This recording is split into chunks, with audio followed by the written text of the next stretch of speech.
Salut à tous, c'est Romain pour Access Web. Aujourd'hui, on va voir le LG Optimus 2X, donc 2X pour deux fois plus rapide. Comme vous l'avez compris, il est équipé d'un processeur double cœur, donc la puce Tegra 2 de Nvidia. Donc on a beaucoup parlé, la presse en a beaucoup parlé.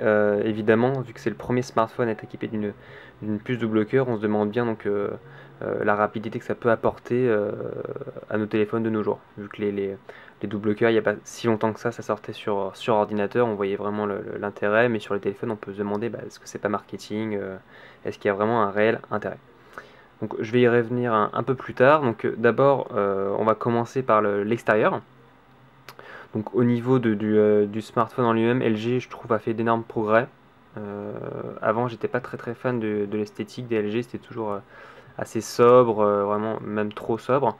Donc là évidemment il n'y a pas des brillants partout, c'est pas trop tape à l'œil, on reste quand même dans le sobre et dans le classe.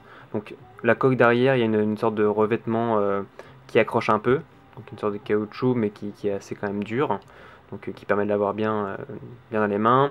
Ici on a une bande d'aluminium avec le logo donc Google.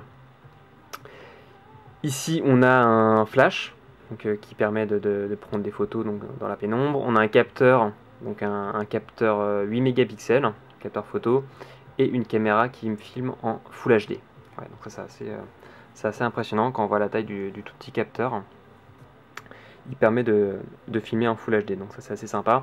Ici on a un petit port HDMI donc, qui permet de la brancher à votre télé, donc si jamais vous regardez des photos, un film.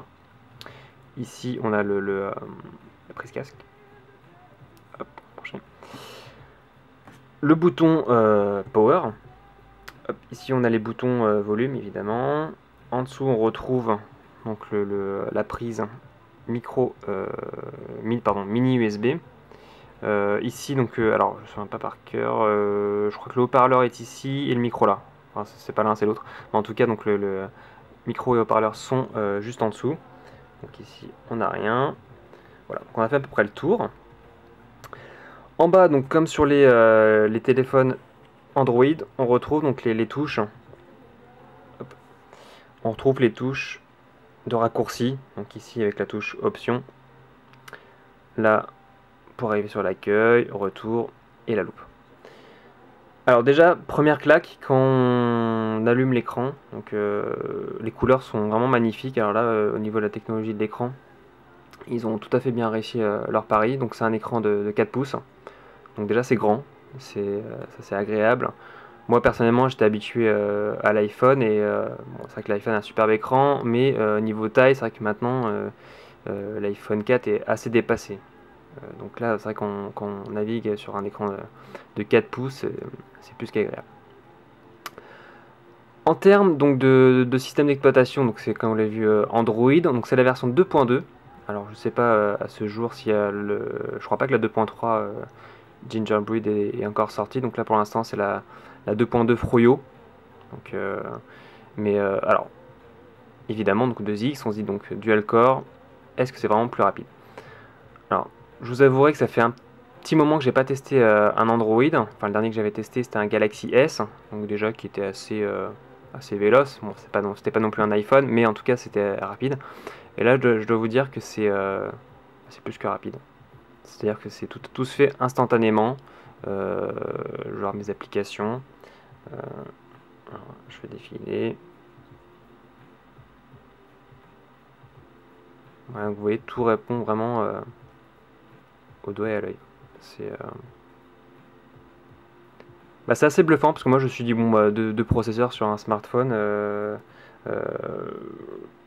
pas mal de marketing et au niveau hardware, je sais pas vraiment s'il y a un intérêt. Mais là, je peux vous dire que le double cœur, on le ressent. Et encore, c'est pas la dernière version. Avec la 2.3, à mon avis, le système Android doit être encore plus optimisé pour les versions double cœur. Alors, donc, au niveau de l'OS, donc il y a quelques widgets LG qu'on retrouve un peu avec la météo ici qui est sympa. Alors, je vais juste vous montrer. Il y a un effet, donc quand on ouvre, attention, voilà. Donc là, on a un petit soleil. Et ce qui est sympa aussi, c'est qu'on peut avoir plusieurs effets. Évidemment, en fonction du temps, l'effet change. Alors, je vais essayer d'ajouter une autre ville. Donc, par exemple, en Angleterre, avec un peu de chance, il pleut. Liverpool. Voilà, donc je supprime Paris.